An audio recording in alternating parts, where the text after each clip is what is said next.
এবার জানাবো এক নজরে দৈনিক পত্রিকার শিরোনাম। আমার হাতে শুরুতেই আছে দৈনিক প্রথম আলো। তাদের প্রধান শিরোনামে আছে ঢাকায় বাস চলাচলে নৈরাজ্য রয়েই গেল, গণপরিবহন নিয়ে এটি তাদের নিজস্ব অনুসন্ধানী প্রতিবেদন।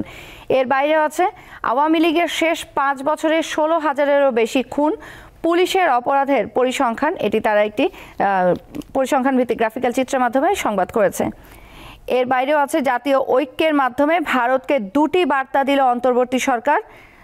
ভারতকে বুঝতে হবে বাংলাদেশের মানুষ আর নতজানু নীতি মেনে নেবে না, আমরা সম অধিকার ও সমমর্যাদার ভিত্তিতে বন্ধুত্ব চাই, বলেছেন অধ্যাপক আসিফ নজরুল, আইন উপদেষ্টা।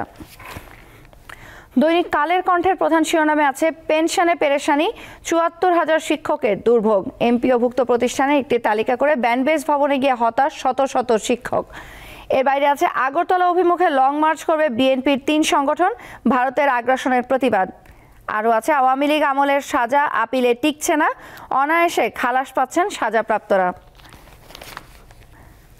দৈনিক যুগান্তরের প্রধান শিরোনামে আছে আওয়ামী লীগ সরকার আমলের উন্নয়নের চিত্র, 3rd টার্মিনালে মেগা দুর্নীতি, অস্বাভাবিক ব্যয় ও অনিয়ম দুর্নীতি খতিয়ে দেখা হবে, বলেছেন উপদেষ্টা হাসান আরিফ।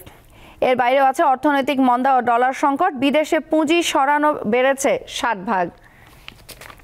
দৈনিক ইত্তেফাকের প্রধান শিরোনামে আছে সিন্ডিকেটের কারসাজিতে হওয়া সয়াবিন বোতল। এর বাইরে আছে অনূর্ধ্ব 19 এশিয়া কাপ, পাকিস্তানকে হারিয়ে ফাইনালে বাংলাদেশ মুখোমুখি হবে ভারতের।